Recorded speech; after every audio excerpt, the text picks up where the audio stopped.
محمد أنا دلي عد إلا شيء أو إلهي أبو رطرت مجرته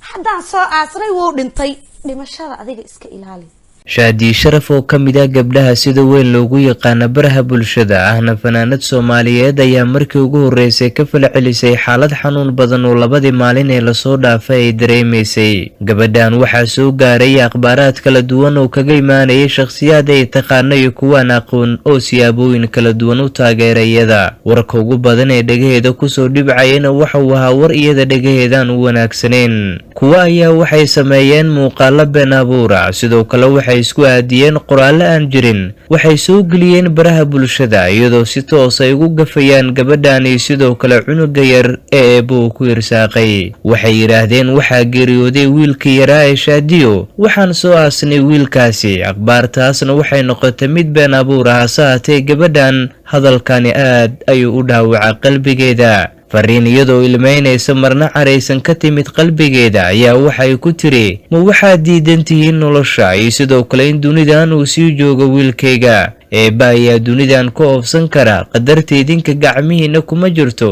ka daayo wararkan jirin wiilkayga dadkayga waad ka naxinaysaan hooyo qalbigeeda daawacaysaan ayaana hayay tiri shaadi sharaf waxa gabadhan sidoo kale ay tilmaamteen fariimay isdaba jooga maalmihii la soo dhaafay soo gaarayeen oo la xiriira maxaa ka jira waxa ku dhacay wiilkaaga iyo xaaladda soo wajahday shaadi ayaa waxay tiri ma waxaad u soo jeesateen inaad i aflagaadeysaan aniga ma waxaad ka tagteen xaalkayga ma waxaad u sii gudubteen gurigayga iyo sidoo kale cunugeygii yara kaasoo idinka joogila in dunidan uu saarnaaday isagoo caafimaad qaba ma waxaad leedihiin wiilkaaga waa uu dhintay soo ma ogdiin akhbaartan waxay dhaawacaysaa qalbigayga waxay gubaysaa qalbiyada dadka jecel in awlaadeeda dunidan ay sii joogaan sidoo kalena arrintan waxay dhaawacaysaa familkayga oo aad kaga naxaya wararka been abuurka waad soo gelinaysaan baraha bulshada shaadi sharaf ayaa fariin cajiib ah waxay u dirtay shakhsiyaadka muuqaaladaas sameynayay waxaana ay tilmaamtay in iyadu ay tahay shakhsi hadli kara waxa ay doontana sheegi kartaa